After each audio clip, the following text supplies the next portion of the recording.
You think you know this song. You've heard it. You've added it to your sad playlists. You've let its gentle melancholy wash over you. But what if I told you, you've never actually heard it at all? What if the quietest, most overlooked song on Harry Styles' debut album isn't quiet? What if it's a silent scream? Forget the rock star. Forget the showman. And for a moment, forget everything you think you know. Because Ever Since New York isn't a song about a city. It's a confession locked in a vault. A story about a wound so deep, it could only be spoken in whispers. This isn't just a lyrical deep dive. We are about to unlock a memory. We're stepping into the echo of a moment that changed everything for him. We're going to decode the timeline that tells no lies, the symbols everyone missed, and the devastating truth of a heartbreak he was forced to hide in plain sight. This is the story of the ghost that haunts Harry Styles. Act 1. The Anatomy of an Ache. Let's start with the sound. Just the sound.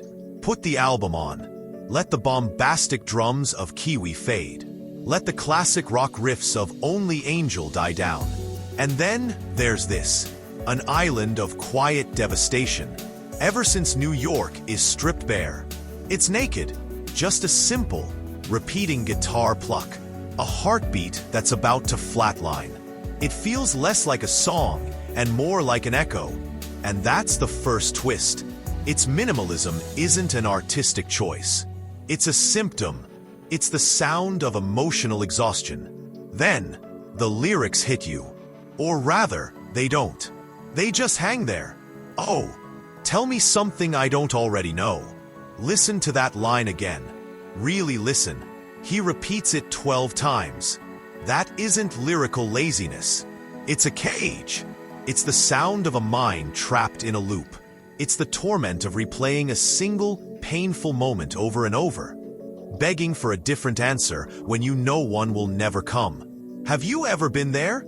Stuck in the silence after a fight, screaming on the inside, asking a question you already know the answer to? It's the feeling of knowing the truth, but being forced to live with the lie. The song gives us no names. It offers no story, because it doesn't have to. The pain is in the emptiness. It's a house that's been emptied of all its furniture. It's the ghost of a conversation that can never be finished. Act 2. The timeline never lies.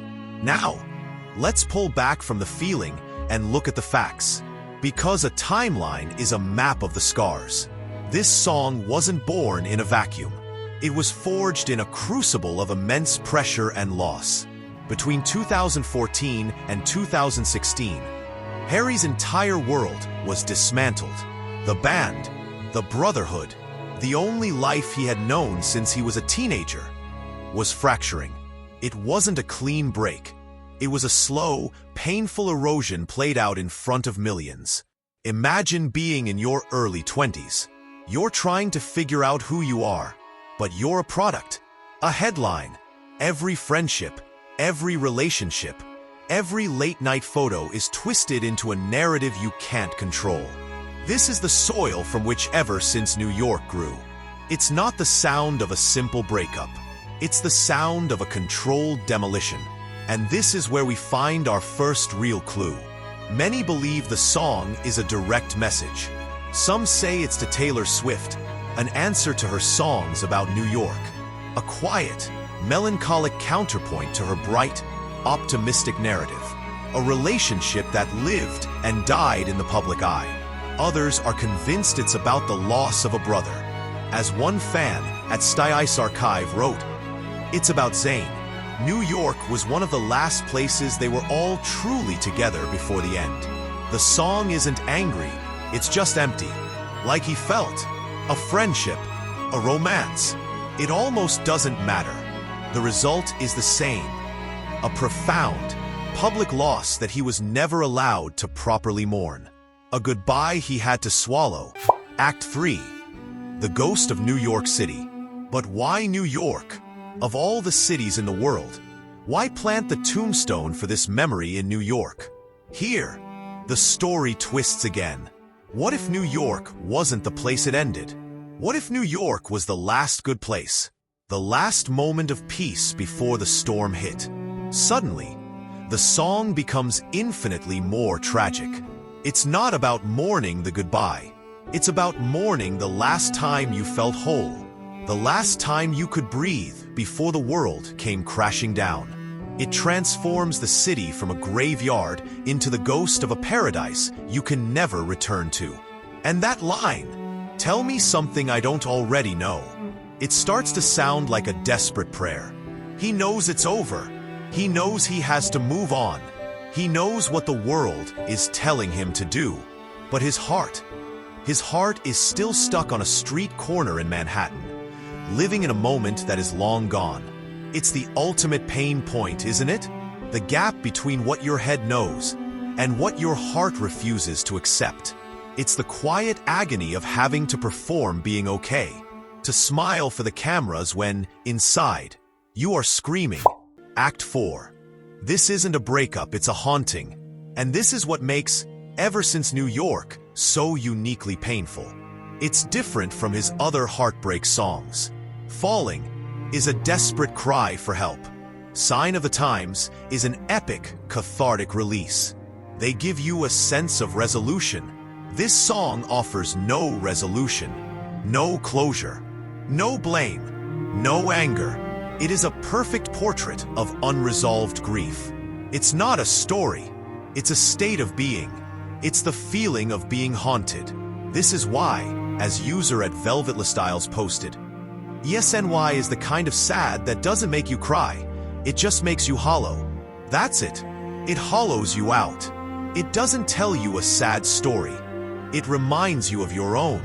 It taps into that silent loss we all carry. The friend you stopped speaking to for no real reason. The dream you quietly packed away. The version of yourself you miss, but can never get back. It's a song for the quiet goodbyes. The ones that happen without a single word. Act 5. The confession he never meant for us to hear. So, we have to ask, why? Why be so cryptic? Harry Styles is an artist of intent. Nothing is an accident. He isn't hiding the meaning to be clever. He's hiding it because the pain is too real. Artists do this when a wound is too fresh, too personal, too dangerous to expose. They build a fortress of metaphor around their heart. They encrypt their pain so they can bleed out in public without anyone seeing the cut. And this leads us to the final, most devastating twist. What if this song was never meant for us? What if it was a letter he could never send? A voicemail he could never leave? A final, whispered plea to the one person who would understand every single word, every silence, every ounce of pain? When you listen to it that way, the song transforms. It's no longer a mystery for us to solve. It becomes a private moment of grief that we are accidentally, tragically, eavesdropping on. And the heartbreak is no longer just about who he lost. It's about what he lost. The freedom to grieve. The right to love without a price tag. The very ability to be a young man stumbling through loss. Instead of a pop star whose every tear is a headline, the song is a eulogy for his own privacy. So, is Ever Since New York the loudest heartbreak we've ever heard from Harry Styles? Maybe.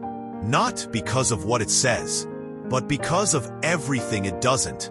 It is an unfinished letter, a confession still floating in the air, waiting for a safe place to land. It leaves us with one last, echoing question. One that goes far beyond a song. We all have a New York, don't we? A moment in time that split our life into a before and an after. A silent loss that we carry every single day. What's yours? Let me know your story, your interpretation, in the comments below. This is a community for the people who listen to the silences. And if you want to keep decoding the stories hidden in the music, do me a favor. Like this video, share it with someone who just gets it, and be sure to subscribe and hit that notification bell. There's always more in the silence. You just have to be willing to listen.